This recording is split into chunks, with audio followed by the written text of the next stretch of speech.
Hello दर्शकों, नमस्कार। मैं अमितोष पंडित आप सभी का एपी न्यूज में स्वागत करता हूं। आप देख रहे हैं आज की टॉप 10 न्यूज। अगर ये न्यूज आपको पसंद आती है तो आप ज्यादा से ज्यादा इसे लाइक, शेयर एंड सब्सक्राइब कीजिए, जिससे यूट्यूब ज्यादा से ज्यादा लोगों को ये वीडियो रिकमेंड करेगी। भिवंडी में आयोजित एक कार्यक्रम के दौरान मर्जिया पठान ने NSIT एजुकेशन सेंटर का दौरा किया, जहां उन्होंने छात्रों से संवाद करते हुए स्किल डेवलपमेंट और कम्युनिकेशन स्किल की अहमियत पर जोर दिया। उन्होंने कहा कि आज के समय में सिर्फ पढ़ाई ही नहीं, बल्कि अपनी बात प्रभावी तरीके से रखना भी उतना ही जरूरी है। मर्जिया पठान ने स्पष्ट किया कि यह सिर्फ महिला सशक्तिकरण की बात नहीं, बल्कि हर जेंडर के लिए समान रूप से जरूरी है कि वे अपने करियर में आगे बढ़ने के लिए सही स्किल्स विकसित करें। कार्यक्रम में डिबेट जैसी एक्टिविटी की सराहना करते हुए उन्होंने इसे युवाओं के लिए बेहतर फायदेमंद बताया। भिवंडी में समाजवादी पार्टी के नेता अबू आसिम आजमी ने संगठन को मजबूत करने और कार्यकर्ताओं को सक्रिय करने पर जोर दिया। उन्होंने भिवंडी, मदनपुरा और गोवंडी को पार्टी का मजबूत गढ़ बताते हुए कहा कि यहां के लोगों के समर्थन से उन्हें पहले भी बड़ी जीत मिली है।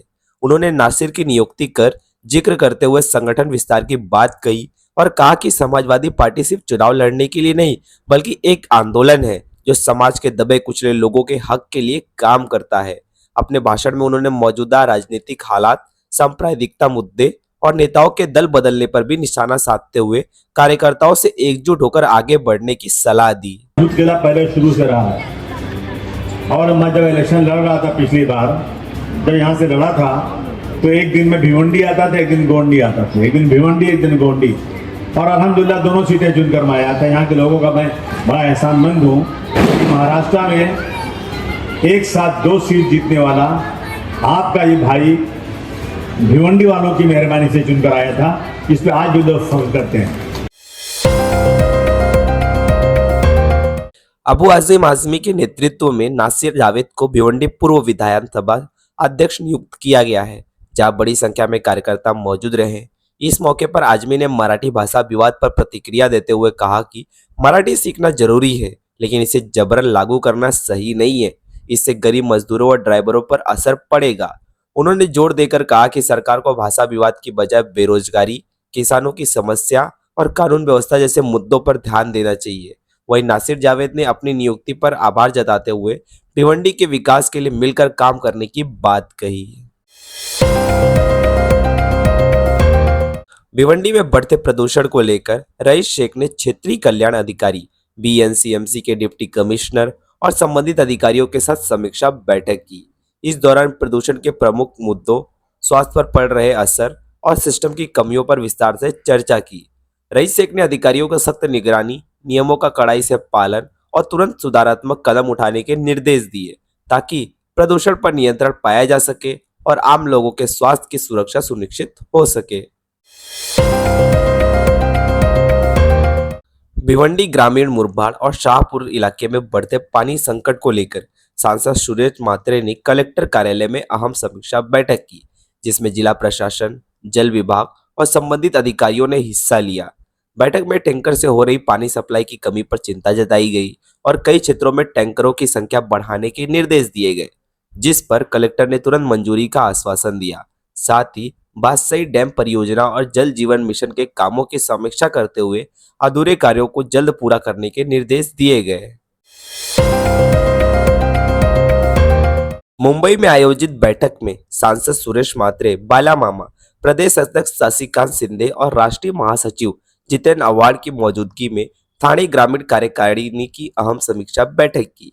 इस बैठक में संगठन को और मजबूत बनाने, आगामी कार्यक्रमों की रणनीति तैयार करने और पार्टी की बात जनता तक प्रभावी तरीके से पहुंचाने पर विस्तार से चर्चा हुई। साथ ही सभी पदाधिकारी और कार्यकर्ताओं ने अपने आने वाले समय में और अधिक सक्रिय होकर काम करने और संगठन को मजबूती देने का संकल्प लिया। मुंबई के कांदिवली ईस्ट स्थित लोखंडवाड़ा इलाके में उस वक्त हड़कंप मच गया जब एक आरोपी ने चाकू लेकर इलाके में दहशत फैला दी। जानकारी के मुताबिक यह घटना म्हाड़ा रोड नंबर 3 के पास हुई, जहां आरोपी ने एक मेडिकल स्टोर और मोबाइल शॉप में तोड़फोड़ की और लोगों को डराने के लिए चाकू लहराया। इतना ही नहीं, आरोपी ने 2 लोगों पर पत्थर भी फेंके, जिसमें दोनों घायल हो गए। घटना के बाद इलाके में तनाव का माहौल बन गया है और पुलिस जांच में जुट गई है। उत्तर प्रदेश के गाजियाबाद के लोनी इलाके में पुलिस और बदमाशों के बीच मुठभेड़ के बाद एक आरोपी को गिरफ्तार किया गया। जानकारी के मुताबिक 29 अप्रैल 2026 को लोनी बॉर्डर थाना क्षेत्र में एक व्यक्ति की हत्या का मामला दर्ज हुआ, जिसके बाद पुलिस लगातार आरोपी की तलाश में जुटी थी।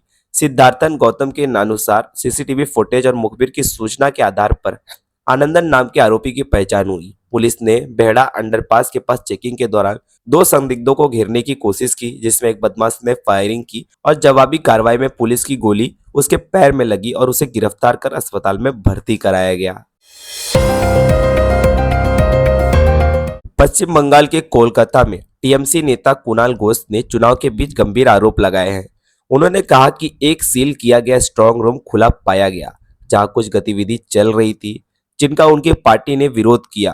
कुणाल घोष ने यह भी दावा किया कि जिन सुरक्षा बलों की जरूरत मणिपुर और जम्मू कश्मीर जैसे संवेदनशील क्षेत्रों में है, उन्हें यहां तैनात किया गया है, जो बीजेपी की घबराहट और डर को दिखाता है। मामले को लेकर राजनीतिक माहौल गर्मा गया है और आरोप प्रत्यारोप तेज हो गए हैं। जम्मू कश्मीर में श्रीनगर कटरा वंदे भारत एक्सप्रेस की विस्तारित सेवा आज से नियमित रूप से शुरू हो गई है। इस ट्रेन को केंद्रीय रेल मंत्री अश्विनी वैष्णव ने जम्मू तवी रेलवे स्टेशन से हरी झंडी दिखाई थी। प्रशासन की ओर से इस रूट पर कड़ी सुरक्षा व्यवस्था तैनात की गई है, ताकि यात्रा सुरक्षित और सुचारू रूप से चल सके। इस नई सेवा से जम्मू और कश्मीर के बीच कनेक्टिविटी मजबूत होगी और यात्रियों को तेज, आरामदायक और आधुनिक सफर का लाभ मिलेगा।